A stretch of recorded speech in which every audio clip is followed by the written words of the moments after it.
Bonjour et merci d'être sur Aki Télé. Nous continuons notre série sur les portraits des élus et notamment des députés en Gironde. Aujourd'hui, nous recevons Loïc Prudhomme. Pardon, je voudrais dire merci Monsieur Prudhomme de nous recevoir chez vous. On va essayer de faire un peu mieux connaissance avec vous. Vous êtes né en août 69 à Bègue, vous avez donc 54 ans. Est-ce qu'on peut voir à peu près comment s'est passée votre enfance ? Essayons. Si mes souvenirs sont encore assez vifs, j'essaierai de vous raconter ça au plus près. Alors, vous êtes né donc à Bègle. Comment s'est passée votre petite enfance ? Je vais dire enfance normale, un enfant deuxième d'une fratrie avec une sœur aînée. Ici sur la région, dans une classe moyenne, j'allais dire.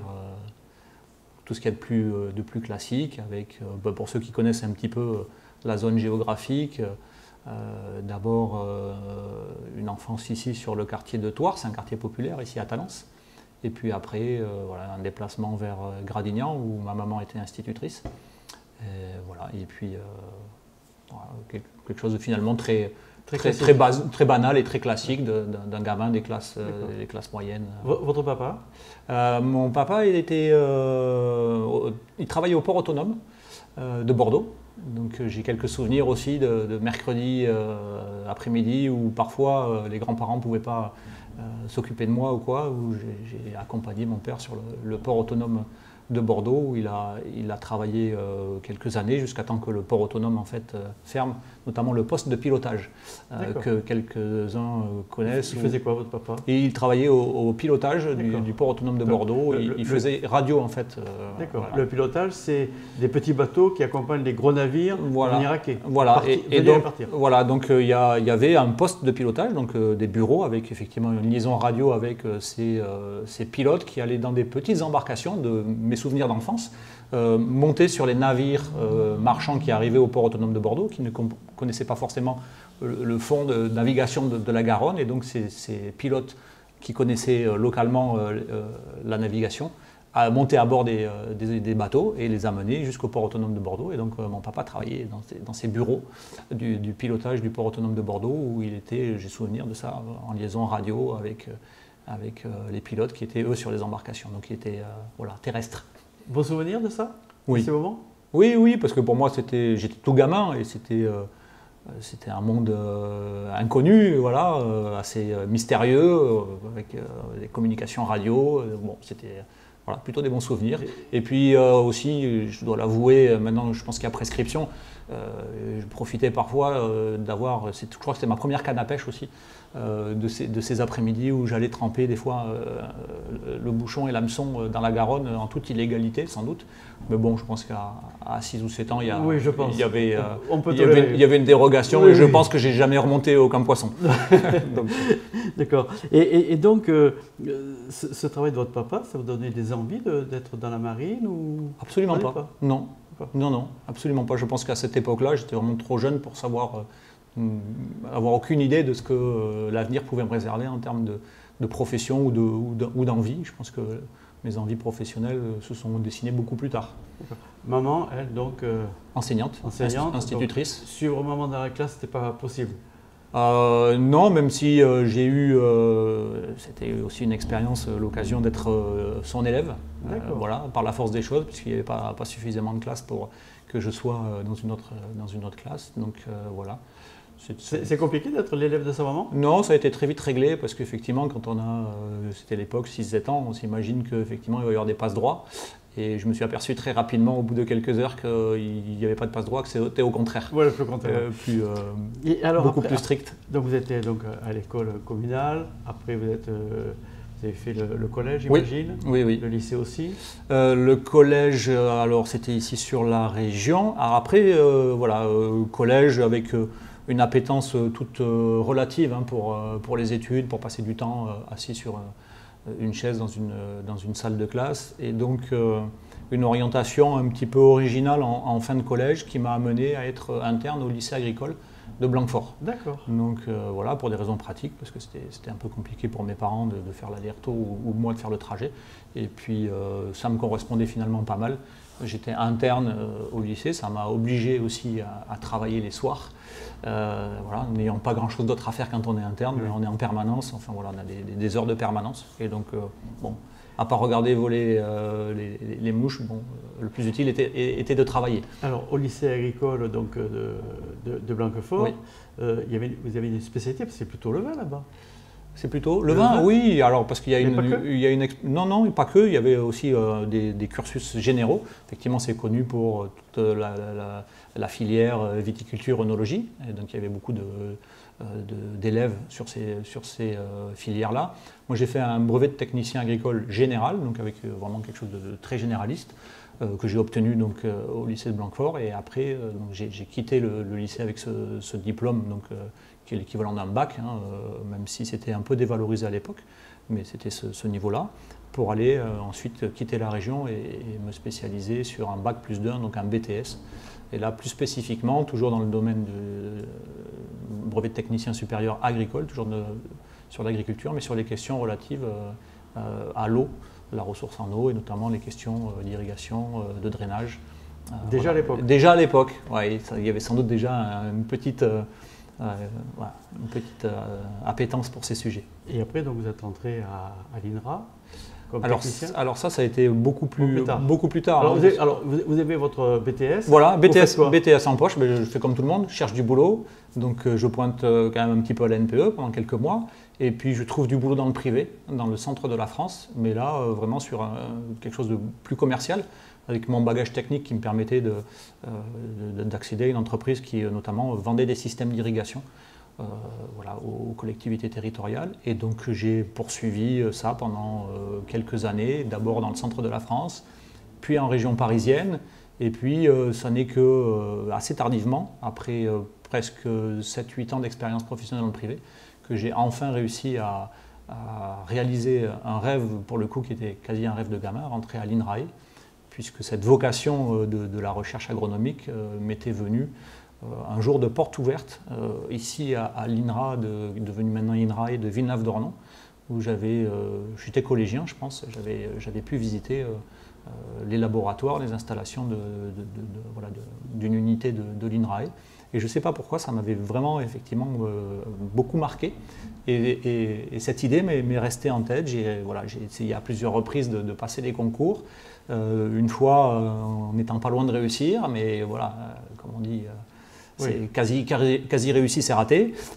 Et puis finalement, c'est une épreuve, c'est comment dirais-je, une expérience valorisante quand même. Ça permet de faire le deuxième. Voilà, au deuxième coup, alors on est plus armé, plus préparé. Et effectivement, je me suis préparé une fois suivante, une deuxième fois à ce concours, et que j'ai obtenu. Et donc j'ai été effectivement intégré au personnel de l'INRAE. C'était en 1999 exactement, puisque c'était l'année de mes 30 ans. Et c'est une carrière un peu tardive dans la fonction publique.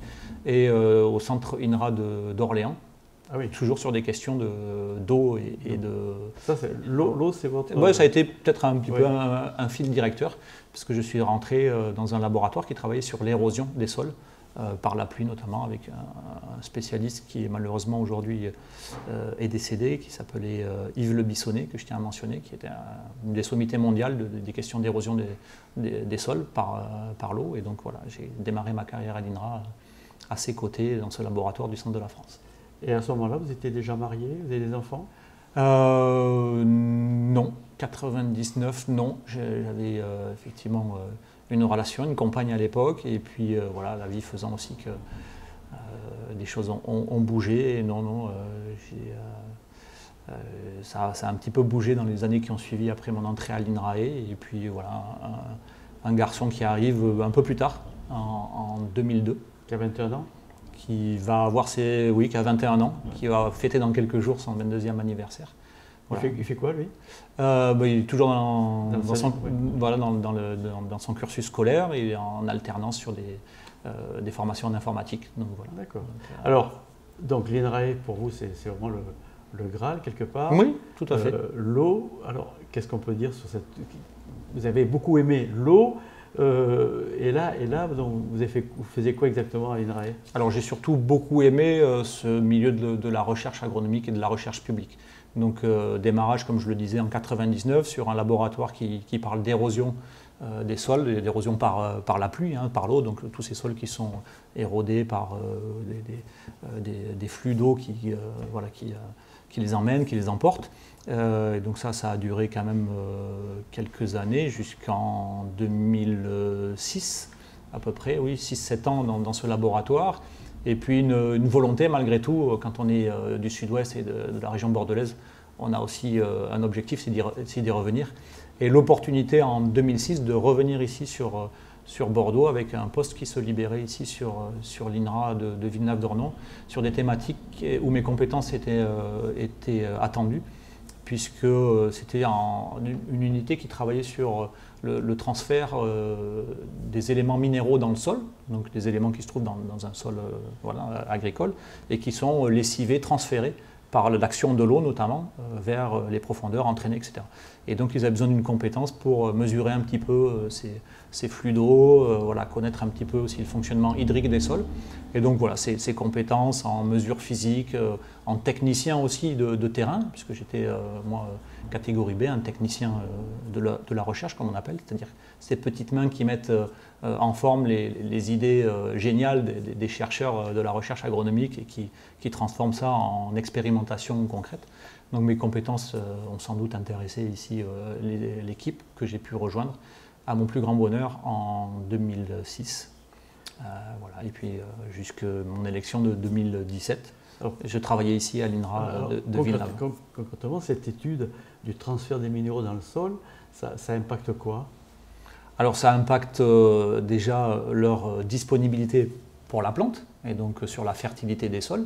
Ça c'est très important. Effectivement, il faut que les minéraux soient c'est le carburant des plantes. Et puis surtout, ça a aussi des implications environnementales, puisqu'on le voit notamment, on en parle beaucoup en Bretagne, des pollutions à l'azote et des choses comme ça. Et c'est que ces éléments, ils ne sont pas, pour certains, pas fixés d'une manière très ancrée dans le sol, mais avec les flux d'eau, ils sont lessivés et vont parfois aussi rejoindre dans les nappes phréatiques, quand il y en a, quand il y a des nappes phréatiques, et puis quand il y a parfois des exutoires, des cours d'eau ou du drainage, peuvent rejoindre aussi des eaux de surface et puis aller ici ou là se répandre. Et puis surtout, ce qui est intéressant, c'est qu'il faut savoir comment ces minéraux, que souvent on apporte de manière exogène, hein, c'est-à-dire que l'agriculteur va apporter des engrais.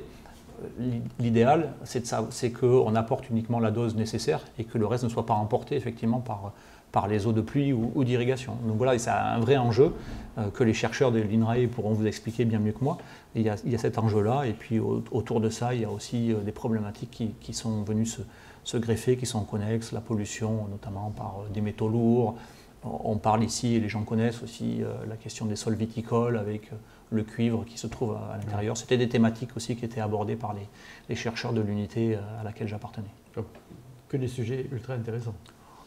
Quand on est un petit peu passionné par ce qu'on fait, un peu curieux, oui, il y a des choses très intéressantes où on aborde beaucoup de sujets. Et puis j'allais dire, moi en plus j'avais, et c'est pas un scoop, hein, j'avais aussi une activité syndicale à l'INRA, ce tropisme aussi de regarder comment la recherche agronomique peut ou doit interroger le modèle complet de notre agriculture, en fonction des pratiques qui sont mises en œuvre au niveau national, qui sont parfois même soutenues par des politiques publiques. Et donc là, on fait le lien, pour le coup, avec le mandat, quoi. Donc ça m'a beaucoup appris aussi de ce côté-là. Donc, syndicaliste, oui, un petit peu. Jusqu'en 2017, vous êtes élu pour la première fois. Oui. Comment ça s'est passé, ce cheminement donc, de syndicaliste, professionnel à l'INRAE, et vouloir embrasser la vie politique?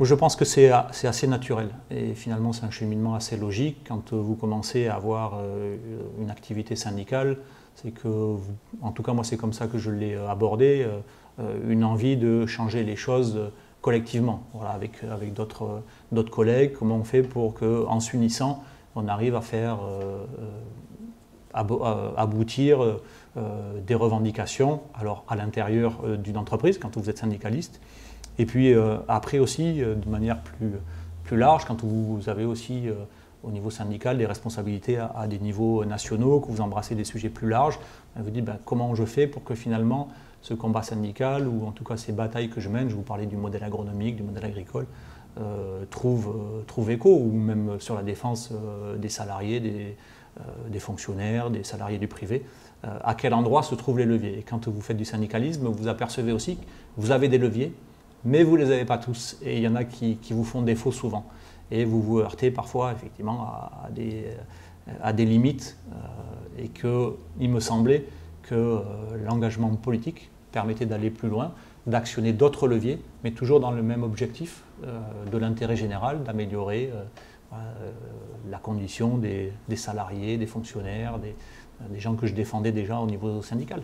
Donc, vous vous présentez dans les élections législatives de 2017, oui. Vous êtes élu, premier mandat. Vous êtes dans quel groupe à ce moment-là? Alors ça démarre tout de suite avec la France Insoumise, puisque la France Insoumise a quelques mois d'existence. On a eu un processus de discussion interne en 2016 où tous les gens qui souhaitaient éventuellement porter cette candidature étaient amenés pour la circonscription à se réunir, à exposer leur motivation pour être le candidat ou la candidate. Donc nous étions un binôme avec ma suppléante Tiffaine Morin, à avoir convaincu l'ensemble des militants, des sympathisants ici que nous étions les meilleurs représentants possibles pour porter nos idées. Grand bien nous a pris, et grand bien a fait aussi aux gens qui nous ont donné cette responsabilité, puisque finalement ça a été un succès, le succès que l'on sait, avec une victoire à l'élection de 2017, et puis depuis voilà un cheminement avec le groupe La France Insoumise, devenu en 2022 La France Insoumise NUPES, puisque moi je suis élu maintenant depuis 2022 dans le cadre de ce programme NUPES, qui m'oblige auprès des électeurs qui m'ont choisi.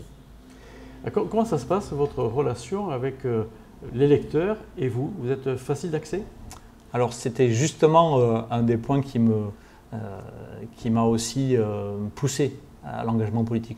C'est-à-dire que finalement le personnel politique que moi je voyais ou que je ne voyais pas, en tout cas que j'essayais de voir ou que je n'arrivais pas à voir, me paraissait bien loin, bien éloigné des préoccupations des gens normaux que je prétends représenter, que j'étais une personne tout à fait lambda en 2017, et il me semblait que voilà, le lien était trop distendu, et que c'est ce qui faisait aussi que les gens, vous connaissez par cœur le discours, ouais mais c'est politique, c'est tous des pourris, ils sont là que pour leurs pommes, etc., etc. Et donc voilà, moi c'était vraiment un lien que je souhaitais retisser, et c'est ce qui m'a aussi poussé dès les premiers mois de mandat à revenir avec un petit journal tous les 6 mois que j'appelle voilà, du service après-vote, le fameux SAV, le service après-vote, tous les 6 mois, rendre compte de ce que je fais, des votes que j'ai à l'Assemblée nationale, et puis aussi des actions ici que j'ai localement, parce que c'est toujours intéressant de se confronter à des gens qui ne sont pas d'accord,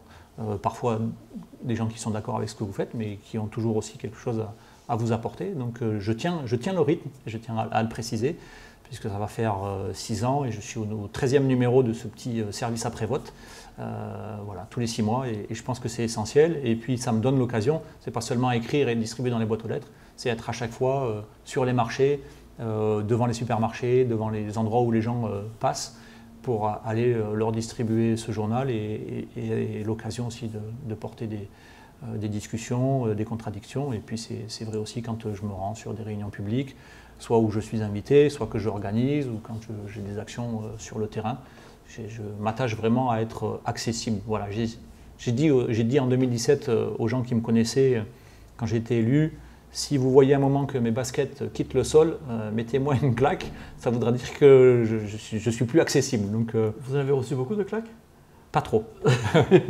Mais alors, comment vous êtes, vous donc, vous rencontrez quelqu'un qui est contre vous, parce que l'image qu'on voit un peu à l'Assemblée nationale, c'est une image un peu particulière, quelque part.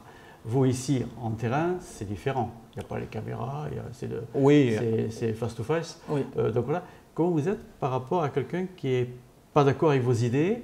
Est-ce que vous êtes convaincant? Est-ce que vous êtes tolérant avec ces idées? Alors convaincant, je ne sais pas, il faudrait demander aux gens qui n'ont pas les mêmes idées que moi, voilà, si j'arrive à les convaincre, au moins à faire en sorte qu'on puisse écouter. Moi, je pense que voilà, je suis plutôt quelqu'un d'ouvert et assez calme dans mon rapport aux autres, pour autant très convaincu. Hein, et j'essaie quand je suis face à des gens qui ne partagent pas mon analyse d'une situation, mon opinion politique, j'essaie de voir avec des arguments rationnels s'il y a moyen d'engager une discussion et de dénouer peut-être parfois une incompréhension, parfois une opposition de principe ou une opposition d'analyse. Et c'est ça aussi qui m'a fait bouger sur certains sujets, et j'espère qu'en retour, j'ai réussi aussi à faire bouger quelques personnes avec qui j'ai discuté sur des sujets ou d'autres. Je pense qu'il y a des sujets, et c'est très variable en fait. Il y a des sujets qui sont très politiques, et ce que vous disiez, hein, c'est aussi ce qu'on voit quand on est en confrontation à l'Assemblée nationale, on est sur des sujets et des confrontations très politiques. Et puis après, on peut avoir ici sur le terrain, en circonscription, des discussions avec les gens qui sont plus des discussions du quotidien, de la façon d'aborder, d'analyser des problèmes qu'ils peuvent rencontrer.